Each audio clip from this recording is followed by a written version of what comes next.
გამარჯობა და კეთილი იყოს თქვენი მობრძანება Innovation-ში. მე ვარ თქვენი წამყვანი ლინ პლახმაიერი და გმადლობთ რომ შემოგვიერთდით. დღეს ვისაუბრებთ ჯანმრთელობის ტექნოლოგიების უახლეს ინოვაციებზე, როგორც ფიზიკური, ასევე მენტალური კუთხით, რადგან ისრაელი ორივე სფეროში პიონერია. პირველ რიგში ჩვენი მთავარი ამბები.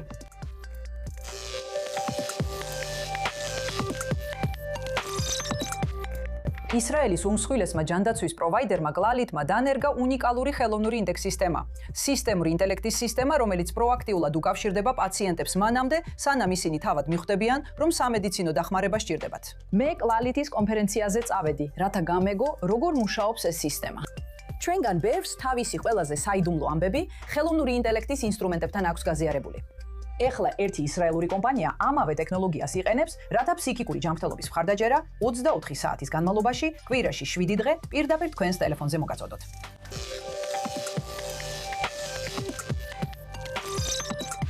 ეხლა წარმოიდგინეთ, რომ არსებობს სისტემა, რომელიც პაციენტებს, რომლებსაც სამედიცინო დახმარება სჭირდებათ, მანამდე ამოიცნობს, სანამ თავად გაიგებენ ამის შესახებ. ხოლო გლალითმა, ისრაელის უმსხვილესმა ჯანდაცვის ორგანიზაციამ იპოვა გზა, რომ ყოველ ღამე მილიონობით სამედიცინო ჩანაწერი დაასკანეროს. ეს კი ექიმებს ეხმარება, რომ პაციენტებს დროულად დაუკავშირდნენ ურჩიონ გამოკვლევები, გაგზავნონ სპეციალისტებთან და საჭიროების შემთხვევაში შეცვალონ ან დაიწყონ კურნალობა. მე გლალითის კონფერენციას შევუერთდი, რათა მინახა, რას აკეთებს ეს ახალი სისტემა და როგორ რეაგირებენ მასზე ექიმები. ჯანმრთელობის ექსპერტები და გლალითის ჯანმრთელობის სამსახურის 800-ზე მეტი ექიმი, რომელიც ერთ-ერთი ყველაზე დიდი სამედიცინო ორგანიზაცია ისრაელში, ერთიანდებიან ამ კონფერენციაზე თელ-ავივში. და რა თქმა უნდა, სხვა რაზე შეიძლება იყოს ეს კონფერენცია თუ არა ხელოვნურ ინტელექტზე, მაგრამ არა თეორიულად ხელოვნურ ინტელექტზე. აქ ისინი იყენებენ მას, ამოწმებენ და ინტეგრირებენ რეალურ კლინიკურ გადაწყვეტილებების მიღებაში. ამიტომაც ვუერთდები კონფერენციას, რომ ნახო, რა ინოვაციები ექნებათ ექიმების კაბინეტებს აქ თელ-ავივში და ისრაელში ჩვენთვის. წავიდეთ. და ამ პროცესს ხელმძღვანელობს ახალი AI Pro სისტემა, რომელიც გარღვევაა პრევენციულ პროგნოზირებად და პერსონალიზებულ მედიცინაში. ყოველ ღამე გადავხედავთ გლალითის ყველა პაციენტს და ისინი გაივლიან ალგორითმს, რომელიც წარმოადგენს სახელმძღვანელოს. შემდეგ კი დაადგენს, რა სარგებელს მიიღებს თითოეული პაციენტი, რა რეკომენდაციებს მივცემდით თითოეულს. თითქოს საუკეთესო დიაბეტოლოგმა თითოეული პაციენტი ღამით გადაამოწმა და ამას ყოველდღე აკეთებს. ასე რომ 200,000 ადამიანი იღებს მკურნალობის ამ ტიპის ცვლილებას ხელოვნური ინტელექტის საფუძველზე, სადაც პაციენტის მონაცემები და სახელმძღვანელოები ერთიანდება და გარდაიქმნება კონკრეტულ რეკომენდაციებად თუ რა არის კარგი ჩემთვის, რა არის ახლა ჩემთვის სწორი მედიკამენტი. რა არის სწორი დიაგნოსტიკა, რომელიც უნდა ჩავიტარო, რომ ჩემი მდგომარეობა არ გაუარესდეს, რომ მე არ დამემართოს დიაბეტი, რომ არ დამეწყოს თირკმლის ფუნქციის დარღვევა და ეს არის ჩემი აზრით სილამაზე. ეს ტექნოლოგიაზე არ არის, ეს არის ზრუნვის ტრანსფორმაცია. ასეთი უნდა იყოს მომავლის სამედიცინო ზრუნვა და ამჟამად ჩვენ გვაქვს ტექნოლოგია, რომ ეს გავაკეთოთ. ეს უნიკალურია მსოფლიოში. არ არის ბევრი ჯანდაცვის ორგანიზაცია, რომელსაც ყავს 5 მილიონი პაციენტი და მათი მონაცემები ცენტრალიზებულად არის გაციფრულებული, სადაც ინფორმაცია ხელმისაწვდომია და მზადაა გამოსაყენებლად და დანერგვისთვის. და ეს ერთადერთი სამედიცინო რევოლუცია არ არის. ჩვენ ვაცდით ტარებად მოწყობილობას, რომელიც 24 საათის განმავლობაში ცნევის გასაზომად მანჟეტის გარეშე მუშაობს. ეს ტექნოლოგია ძირითადად PPG-ად იწოდება. რასაც ჩვენ ვაკეთებთ არის ის, რომ ვანათებთ სინათლეს პაციენტის სისხლძარღვებში, ვაგროვებთ ამ სინათლის ანარეგოს სისხლძარღვებიდან და ამ მონაცემებით ვირებთ გაზომბებს. ეხლა შეგიძლიათ ნახოთ, თუ როგორ გამოიყურება ურის ბარაბანი. ხედავთ მწვანე წრეს და მონიშნულ ნიშანს. ეს გავს ვეის. მივახციეთ დანიშნულების ადგილს, ახლა ხედავთ ყურის ბარაბანს. ცხადად და მკაფიოდ. ჩვენ გვაქვს კიდევ ბევრი სხვა სახის გამოკვლევა, რომელიც ტიტოთი შეიძლება ჩატარდეს და გვაქვს დამატებითი მოწყობილობები, რომლებიც შეიძლება ტიტოს დაუკავშირდეს. მაგალითად, SP2 არტერიული წნევის აპარატი და ასე შემდეგ. ასე რომ, თქვენ შეგიძლიათ ჩაატაროთ სხვადასხვა სახის გამოკვლევები თქვენი სახლის კომფორტიდან და 15 წუთში ნახოთ ექიმი. ეს არის სადვური, რომელიც ზომავს ყველა სასიცოცხლო მაჩვენებლებს. თქვათ, თქვენ მოდიხართ კლინიკაში. იმის ნაცვლად, რომ ექიმმა გაგაგზავნოთ, წადით ექთანთან, გაიკეთეთ ცნევის გაზომა, წადით სხვაგან და ასე შემდეგ. პაციენტი მოდის კლინიკაში, იცით, ის თავად შეუძლია შეამოწმოს საკუთარი თავი სადგურზე და ყველა მონაცემი ავტომატურად ეგზავნება ექიმს. ეხლა იმ ადამიანებისთვის, რომლებიც დღე და ღამე მუშაობენ, რომ ჩვენ ცოცხლები ვიყოთ, აქ ნაჩვენები მოწყობილობები არა მხოლოდ ჩვენს, არამედ მათ მომავალსაც განსაზღვრავენ. მთავარი უპირატესობა, რომელსაც ხელოვნური ინტელექტისგან ვიღებთ, არის ის, რომ შეგვიძლია ჩვენს პაციენტებში ვიპოვოთ ისინი, ვისაც ყველაზე მეტად სჭირდებით. ჩვენ ძალიან გვიხარია, რომ შეგვიძლია პაციენტების დისტანციურად მონიტორინგი, ისე რომ მათ არ გთხოვთ ჩვენთან მოსვლას და ნახვას. ამიტომ გააკეთეთ ეს შემდეგი გზით დაკავშირებულად. ჩვენ ასევე აღფრთოვანებულები ვართ იმ რობოტებით, რომლებიც რამდენიმე წელიწადში იქ იქნებიან, თუნდაც ხალიდში. დაეხმარონ მედებს და მინიმუმამდე დაიყვანონ დრო, რომელიც ადმინისტრაციულ სამუშაოზე უნდა დახარჯონ და იყვნენ პაციენტებთან, ესაუბრონ მათ, იყვნენ იქ, ხომ ასეა? რადგან რასაც არ უნდა გავაკეთოთ, მედების გული ყოველთვის იქ იქნება. მე ხელოვნურ ინტელექტს ვხედავ როგორც ინსტრუმენტს, როგორც აუცილებელ ინსტრუმენტს, როგორც სავალდებულო ინსტრუმენტს ყველა კლინიკაში, ყველა სამედიცინო მომსახურების წერტილში. გამოიყენონ როგორც დამხმარე ინსტრუმენტი, როგორც დახმარება ექიმებისთვის დიაგნოსტირებასა და მკურნალობაში. ეს იქნება ინსტრუმენტი, როგორც ჩემი სტეტოსკოპი, ან როგორც არტერიული წნევის საზომი აპარატები. ხელოვნური ინტელექტი არის კიდევ ერთი ინსტრუმენტი ან დამხმარე. კარგი, ვიცი რომ ეს მხოლოდ ინსტრუმენტზე მეტია, მაგრამ ეს არის მომავალი მე.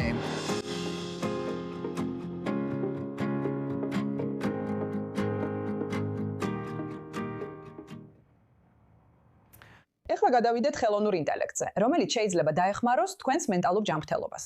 2.5 წლის ომის შემდეგ მენტალური ჯანმრთელობის ექსპერტები ამბობენ, რომ მილიონობით ისრაელი ებრძვის სტრესს, შფოთვასა და ტრაუმას, ხოლო რეზერვისტები ერთ-ერთი ყველაზე მძიმე მდგომარეობაში არიან. ამ უკანასკნელ ჯგუფში არანაკლებ 60%-ს სჭირდება ფსიქოლოგიური დახმარება. მაგრამ ბევრს უჭირს ამ მეტად საჭირო მხარდაჭერის მოძიება. იქნება ეს სტიგმის, დროის ნაკლებობის თუ თერაპევტების მზარდი დეფიციტის გამო. აქ შემოდის KAI. ეს არის ხელოვნური ინტელექტი, რომელიც 24 საათის განმავლობაში ემოციურ მხარდაჭერას სთავაზობს. დამატებითი ინფორმაციისთვის ახლა ჩემთან ერთად არის KAI-ის აღმასრულებელი დირექტორი და თანადამფუძნებელი ალექს ფრანკელი. დიდი მადლობა რომ დღეს ჩვენთან ხართ, ალექს. მომიყევით KAI-ზე, რა ტიპის პრობლემებში შეუძლია დახმარება? KAI-ს ავარჯიშებენ ადამიანები, კლინიცისტები და ის ემოციური სირთულეების ფართო სპექტრში ეხმარება. ორი ყველაზე პოპულარულია, რა თქმა უნდა, შფიშფოთვა და დეპრესია. მაგრამ KAI შეუძლია სხვა ემოციურ პრობლემებშიც დაგეხმაროთ, როგორიცაა მარტოობა და სხვა ემოციური სირთულეები. ასე რომ ამ სისტემაზე რო ვსაუბრობთ, რადგან სადღაც წავიკითხე, რომ თქვენ ეს ასევე დანერგეთ მაგალითად პილოტი ჩაატარეთ უკრაინაში. ყოველი სიტუაცია განსხვავებულია, თითოეული ადამიანი განსხვავებულია. უკრაინის ომი და აქ ისრაელში მიმდინარე ომი განსხვავდება ერთმანეთისგან. როგორ უზრუნველყოფთ, რომ თითოეული გეგმა ინდივიდუალურად იყოს მორგებული? ეს არის ერთ-ერთი უპირატესობა ხელოვნური ინტელექტის. KAI შეუძლია ჩაატაროს საწყისი სკრინინგი, შემდეგ კი ადამიან კლინიცისტს შეუძლია გადახედოს ამ მონაცემებს და თითოეული ადამიანისთვის დაარეგულიროს პროგრამა. და KAI განსხვავებულია თითოეული აუდიტორიისთვის. მე-7 ოქტომბრის შემდეგ ჩვენ გამოუშვით KAI ებრაულად აქ ისრაელში და მუშაობდით რეზერვისტებთან, მაგრამ ასევე მუშაობდით სკოლის მოსწავლეებთან, საშუალო სკოლის მოსწავლეებთანაც. ჩვენ მუშაობთ მოქალაქეებთან რამადგანში და თითოეული აუდიტორია განსხვავებულია. ამიტომ ხელოვნურ ინტელექტს კონკრეტულად თითოეული გამოყენების შემთხვევისთვის ვარგებთ. მაგალითად, როდესაც პაციენტი ამჟღავნებს სუიციდური აზრების ან ძლიერი სტრესის ნიშნებს, როგორ უმკლავდება KAI ესეთ აზრებს? ეს არის დიდი განსხვავება KAI-სა და ChatGPT-ს შორის. KAI-ს ყოველთვის ყავს ადამიანი პროცესში ჩართული. KAI გაწუხნილია ემოციური სტრესის ამოსაცნობად და საჭიროების შემთხვევაში ეს ესკალირდება. ის დაუკომნებლივ აცნობებს ადამიანს. ჩვენ გვყავს 24 საათი, კვირაში 7 დღე. მორიგე ადამიანთა გუნდი და თუ რეალურ რისკს გამოვავლენთ, დახმარებას გავაგზავნით. და სამწუხაროდ ეს არის ის, რაც მოხდა ისრაელში და სხვა ქვეყნებშიც.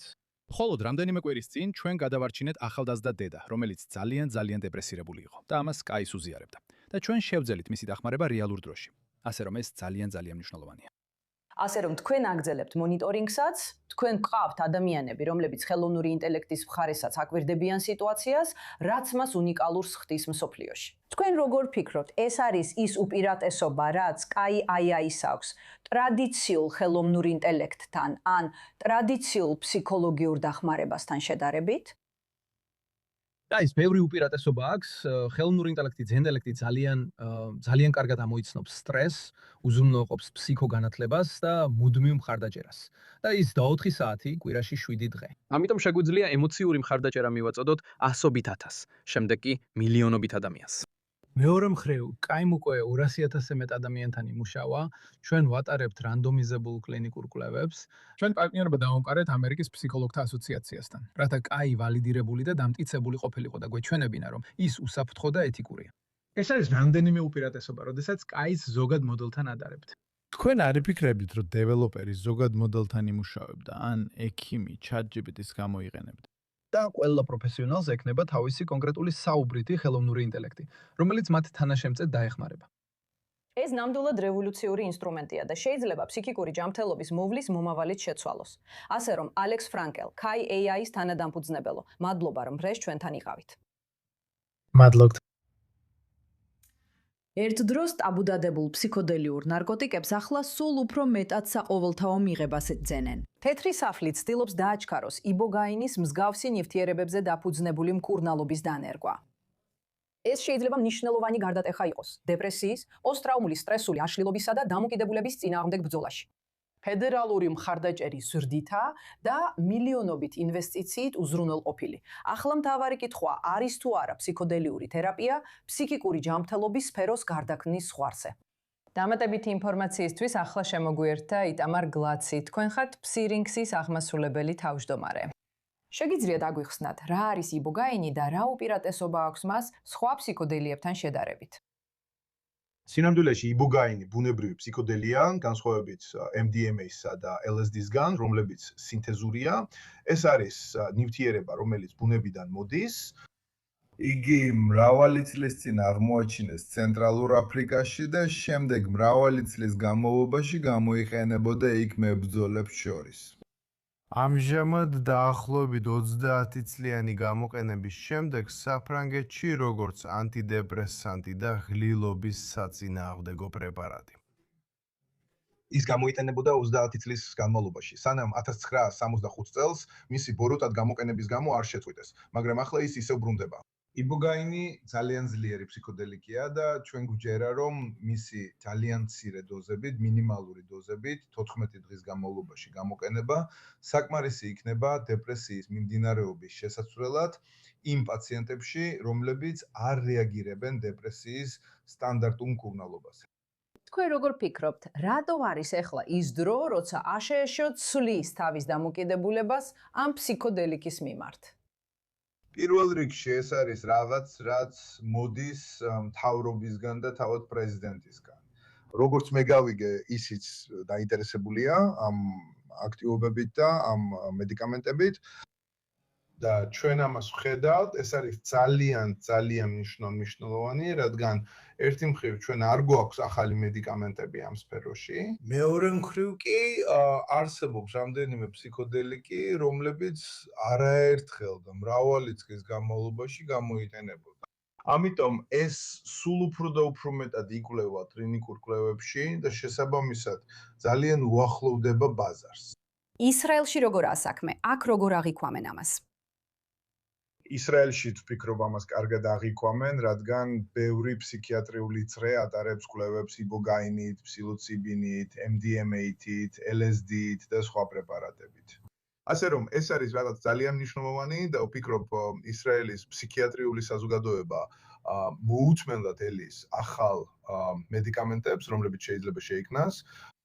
თქვენ როგორ ფიქრობთ, ეს უბრალოდ აჟიოტაჟი არ არის? ეს მართლაც შეიძლება შეცვალოს ფსიქიკური ჯანმრთელობის მოვლა მომავალში? დიახ, უკვე არსებობს კლინიკური კვლევები, რომლებმაც აჩვენეს სხვადასხვა ფსიქოდელიკის ეფექტურობა არა იბოგაინით, არამედ სხვა ფსიქოდელიკებით.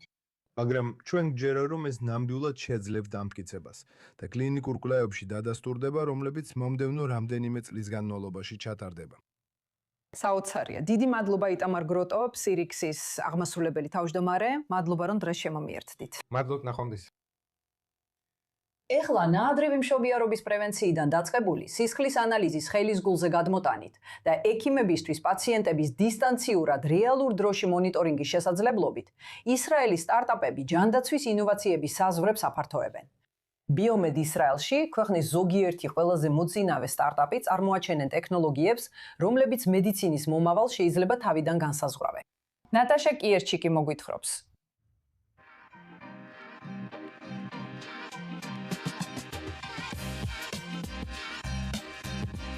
დღეს Biomed ისრაელში ვართ. ჩვენ სრულიად გადშემორტყმულები ვართ ისრაელის სტარტაპებით, რომლებიც მუშაობენ პლანეტის ყველეთის ყველაზე სერიოზული ჯანმრთელობის პრობლემების პრევენციაზე.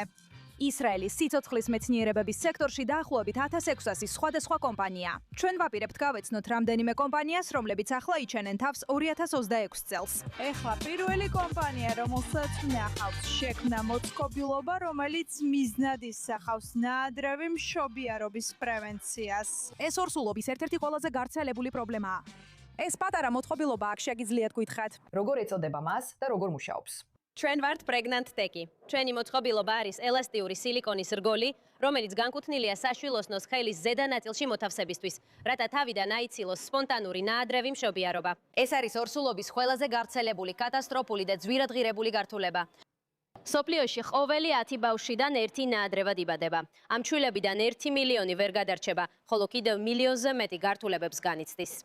ეს მოწყობილობა ამჟამად სად არის ხელმისაწვდომი? ჩვენ ამჟამად კლინიკურ ეტაპზე ვართ. ჩვენ ჩავატარეთ 2 წარმატებული კლინიკური კვლევა. ამ კვლევაში მონაწილეობდნენ ქალები, რომლებსაც ნაადრევი მშობიარობის 50-დან 60%-მდე რისკი ჰქონდათ და ამ კვლევის ფარგლებში ქალების 80%-მა ვადაზე იმშობიარა. მათი ორსულობა იყო მარტივი, მშვიდი, ნორმალური ორსულობა, გართულებების გარეშე, ჰოსპიტალიზაციის გარეშე და მათი ბავშვები გაწერეს ზუსტად ისე, როგორც ჩვეულებრივ ბავშვებს, მშობიარობიდან 2 დღის შემდეგ. შემდეგი ისრაელური კომპანია, რომელსაც ახლა ვნახავთ, შექმნა ერთ-ერთი პირველი პორტატული სისხლის ლაბორატორია თავისი ტიპის. ეს არის ლაბორატორია, რომელიც გაძლევთ საშუალებას ნებისმიერ ადგილალებას, ნებისმიერ ადგილას მსოფლიოში ადგილზე აიღოთ სისხლი და მიიღოთ მხისიერი შედეგები. მოდით წავიდეთ და ვნახოთ. ჩვენ ავიღეთ ექიმების მიერ ყველაზე ხშირად მოთხოვნილი ლაბორატორიული ტესტი და გავხადეთ ის ხელმისაწვდომი. ასე მუშაობს ეს. იღებთ თითიდან სისხლს, აქ ათავსებთ და სისხლი ხდება ამ პატენტირებულ ხსნარში. ეს არის ედჯერადი, რასაც ჩვენ უწოდებთ კარტრიჯს, რომელსაც ათავსებთ ჩვენს მოწყობილობაში, რომელიც არის სრულად პორტატული მოწყობილობა, რასაც აქ ხედავთ. და რამდენიმე წუთში იღებთ შედეგებს, როგორც აქ ეკრანზე ხედავთ. და ექიმს ან მედდას შეუძლია ადგილზე მიიღოს გადაწყვეტილება, გჭირდებათ თუ არა ანემიის მკურნალობა და რა სახის მკურნალობა, გაქვთ თუ არა ინფექცია და გჭირდებათ თუ არა ანტიბიოტიკი. ეს შეიძლება გარდამტეხი აღმოჩნდეს მსოფლიოს უფრო შორეულ ნაწილებში. სწორია, ჩვენ ვიყენებთ მას იტალიაში და ასევე დიდ ბრიტანეთში, მაგრამ ასევე ვაპირებთ პილოტური პროექტის განხორციელებას აფრიკაში, ყველაზე შორეულ ადგილებში, სადაც. რაც კი წარმოგიდგენიათ. ყველას გვინდა რომ ყოველთვის გვყავდეს ვინმე, ვინც გვადერნებს თვალყურს. შემდეგი მოწყობილობა, რომელსაც ახლა ვნახავთ, რაფაელი ასახალად ჯანმრთელობის ანგელოზის პატივსაცემად. და ეს იმიტომ, რომ ეს არის მოწყობილობა, რომელსაც სხეულზე იკეთებთ და ის აკვირდებათ ყველაფერს. გულის ცემიდან დაწყებული, ფილტვებითა და სხეულის ტემპერატურით დამთავრებული და ამ ყველაფერს აგზავნის თქვენს ექიმთან, თუ რაიმე პრობლემა იქნება. ამ წუთას თალი რეალურად ატარებს ამ მოწყობილობას და ჩვენ აქ ამ ეკრანზე შეგვიძლია ვნახოთ ყველაფერი, რაც საჭიროა იმის გასაგებად, თუ როგორ მუშაობს მისი სხეული ამ მომენტში. ეს არის აპლიკაცია, რომელსაც ექიმები იყენებენ. ხომ ასეა, ყველა ინფორმაცია, რომელსაც მისი ექიმები ხედავენ. დიახ, ზუსტად ასეა. ეკრანზე ვხედავთ გულის მდგომარეობას, ვხედავთ სუნთქვის მდგომარეობას. შეგვიძლია ვნახოთ არტერიული წნევა და ასევე არის ახალი პროგნოზები, რომლებსაც ჩვენ ვავითარებთ. და პირველი და უმთავრესი არის სუნთქვის გაუარესების ადრეული პროგნოზირება, რაც თავიდანვე ხელს უშლის სამედიცინო გადაუდებელ შედაუდებელ შემთხვევას. თუ პაციენტს სურს იყოს სახლში და არ უნდა დარჩეს საავადმყოფოში, ხოლო ექიმებს მაინც სურთ ყველაფერი. ამიტომ ჩვენ ვაძლევთ საშუალებას პაციენტებს უსაფრთხოდ იმკურნალონ სახლში, როგორც საავადმყოფოში. ეს მხოლოდ 3 რევოლუციური ჯანდაცვის გადაწყვეტაა წლევანდელი Biomed ისრაელის კონფერენციიდან. ეს მოკლე მიმოხილვაა იმისა, თუ როგორ ცვლიან ადგილობრივები ჯანდაცვის ინდუსტრიას მთელ მსოფლიოში, პირდაპირ ისრაელიდან. მე ვარ ნატაშა კირეჩეკი, ეს არის i24 News. მალე შევხვდებით. ჯანმრთელობის თემას დროებით გვერდზე გადავდებთ. კალიფორნიის ნაფიცმამ საჯულებმა უარყვეს ილონ მასკის სარჩელი OpenAI-ისა და მისი აღმასრულებელი დირექტორის სემ ალტმანის წინააღმდეგ, რადგან საქმე დაგვიანებით იყო წარდგენილი და გაგრძელება შეუძლებელია. ამ გადაწყვეტილებამ შეაჩერა მასკის მტკიცება, რომ OpenAI-მ უღალატა თავის საწყის არაკომერციულ მისიას. მას შემდეგ რაპანიაში $38 მილიონი დააბანდა. მაგრამ ამ ორი ტექნოლოგიური მეტოქის ფართო ბრძოლა ჯერ შორსაა დასრულებისგან, რადგან მასკმა უკვე დაანონსა, რომ გაასაჩივრებს გადაწყვეტილებას. ეხლა ჩემთან ერთად ამ საკითხის ასახსნელად არის i24 News-ის კორესპონდენტი ჯო ბრაუნი. ჯო, მადლობა რომ შემოგვიერთდი დღეს. მას ჯო, რაზეა ეს სარჩელი სინამდვილეში? ეს არის სილიკონის ველის მესისა და რონალდო, ილონ მასკის სამ ალტმანის წინააღმდეგ. ეს დაპირისპირება ძალიან დიდი ხანია მწიფდება. ფაქტობრივად, უნდა დავბრუნდეთ 2015 წელს, როცა OpenAI დაარსდა. ის დაარსეს გრეგ ბროკმანმა, სამ ალტმანმა და ფინანსური მხარდაჭერა მიიღო ილონ მასკისგან. საწყისი გეგმა იყო, რომ ილონ მასკი იქნებოდა მთავარი ფინანსური მხარდამჭერი, ის იქნებოდა მთავარი ფინანსური საყრდენი, მაშინ როცა სამ ალტმანი იქნებოდა ის სახე, რომელიც პროექტს წინ წაიყვანდა. ის და ბროკმანი ასევე დაეხმარებოდნენ კულისებს მიღმა სხვადასხვა ასპექტებში. რამდენიმე წელიწადში ილონ მასკმა თქვა, რომ არ ეთანხმებოდა იმ გზებს, რომელსაც ისინი აპირებდნენ. მან შესთავაზა, ან გამოესყიდა კომპანია, ან შეერთებოდა ტესლას. ოლტმანმა არ დაეთანხმა. ილონ მასკი წავიდა. რამდენიმე წლის შემდეგ მან შექმნა საკუთარი ხელოვნური ინტელექტის კომპანია XAI, რომელიც რა თქმა უნდა ყველაზე მეტად ცნობილია გროგით. ეხლა 1 წლის შემდეგ მან სარჩელი შეიტანა, სადაც ამტკიცებს, რომ სემ ოლტმანი ეწინააღმდეგებოდა OpenAI-ის თავდაპირველ მიზნებს, რომელიც არაკომერციული უნდა ყოფილიყო და ხელოვნური ინტელექტის მეშვეობით კაცობრიობის განვითარებას ემსახურებოდა. ამ საქმეში გადამწყვეტი იყო დროის ფაქტორი, რის გამოც სარჩელი უარყვეს. ეს ერთხმად გადაწყდა. სარჩელი წარდგენილი იყო ვადების გასვლის შემდეგ. და ის ფაქტი, რომ მან ეს გააკეთა მაშინვე, მას შემდეგ რაც საკუთარი ხელოვნური ინტელექტის კომპანია დააფუძნა, საკუთარი ძლიერი ფინანსური რესურსებით, გარკვეული ეჭვები გააჩინა. ეს ნიშნავდა, რომ ის ამას იმიტომ არ აკეთებდა, რომ მართლა სჯეროდა ამის, მას უბრალოდ სურდა ჩაეხშო მოწინააღმდეგე. ალბათ ხელოვნური ინტელექტის სფეროში ყველაზე დიდი კონკურენტი. და ის გამოიყენებდა თავის პირად კავშირს სემ ალტმანთან, რომ ეს მის წინააღმდეგ შემოეთრიალებინა. და სწორედ ამიტომ არ გამოვიდა ეს ყველაფერი. ამიტომაც დასჭირდა მას ასე დიდი დრო, რომ ეს ფიცის ქვეშ წარედგინა. მან სემ ალტმანი მატყუარად მოიხსენია. ამან მართლაც გარკვეული მცირე ზეგავლენა მოახდინა ალტმანის რეპუტაციაზე, მაგრამ ვფიქრობ, უფრო დიდი დარტყმა მასკს მიადგა. ამან ის შურისმაძიებლად, წვრილმანი ადამიანად და ისეთად წარმოაჩინა, ვინც მზად არის კონკურენტი კომპანია მხოლოდ საკუთარი სიხარბის გამო გაანადგუროს. ხო, იმიტომ რომ ეს უფრო პირად მტრობას გავს, ვიდრე მხოლოდ ბიზნეს კონკურენციას. შენ რას ფიქრობ? რამდენად მნიშვნელოვანია ეს გადაწყვეტილება OpenAI-სა და სემ ალტმანისთვის? ეს მის ბიზნესს დააზარალებს. ეს მის ბიზნესს საერთოდ არ დააზარალებს. ისინი უბრალოდ გააგრძელებენ წინსვლას. და მნიშვნელობა არ აქვს რა შედეგი იქნება, რადგან მასკიც აპირებს სააპელაციოში გასაჩივრებას. დიახ, მასკი აპირებს გასაჩივრებას. წავა თუ არა ეს საქმე სადმე, ნაკლებად სავარაუდოა. ის ცდილობდა მათთვის $134 მილიარდი სარჩელი შეეტანა. ეს ფაქტობრივად OpenAI-ის გაკოტრებას გამოიწვევდა. რა? რამდენი? 134 მილიარდი $. მილიარდი B. და მას ეს სჭირდება, ვიყოთ გულწრფელები. მას ეს ფული სჭირდება, ხო? ხო, თუ ილონ მასკს რამე სჭირდება, ეს კიდევ 134 მილიარდია. სინამდვილეში სამართლიანობისთვის უნდა ვთქვათ და მოусმინეთ ილონ მასკს, ეს უნდა დაუფასოთ. მან თქვა, რომ ეს ფული სურდა ქველმოქმედებაში წასულიყო და არა საკუთარ თავს. ხო, მაგრამ რა ტიპის ქველმოქმედება? შეიძლება ტესლა. არ ვიცი, მაგრამ ეს ფაქტობრივად მწვანე შუქს აძლევს OpenAI-ს, რომ გააგრძელოს ის გზა, რომელსაც ადგას. ისინი გეგმავენ საინტერესო ბიზნეს მოდელს. ანუ ისინი იქნებიან არაკომერციული ორგანიზაციის Colby's Crash, მაგრამ თალად ბიზნესი მოგებაზე იმუშავებს. ფაქტობრივად ეს ორი ფენა. ზედა ნაწილში არის ის, რასაც სემ ალტმანი აკეთებს. ის არის გადაწყვეტილების მიმღები. და ამას არაკომერციულად აკეთებს. მაგრამ იმისთვის, რომ ფინანსურად სიცოცხლისუნარიანი გახდე, განსაკუთრებით ხელოვნური ინტელექტის მზარდ და ძალიან კონკურენტულ ბაზრებში, საჭიროა კონკურენცია. საჭიროა ფული, რომ ამაში ჩაიდოს. საჭიროა გზების პოვნა, რომ სხვებზე დიდი გახდე. საჭიროა მონაცემთა ცენტრების გაფართოება. და სწორედ ამის გაკეთება სურს. და ეს ფაქტობრივად მისცემს მას ამის განხორციელების საშუალებას. ის მაინც სულ მცირე თავის აზრით ილონ მასკი არ დაეთანხმებოდა. მაგრამ სემ ალტმანის აზრით ის კვლავაც გააგრძელებს ხელოვნური ინტელექტის განვითარებას კაცობრიობის სასარგებლოდ. თუმცა ბიზნესს ისე წაიყვანს, რომ მისთვის მოგების მომტანი იყოს. თუ სწორად ვიგებ, ასე რომ ბიზნესისთვის არა საკუთარი თავისთვის. ეს არის თავარი საკითხი. კარგი, ანუ არაკომერციული ნაწილი ფაქტობრივად თავად არის.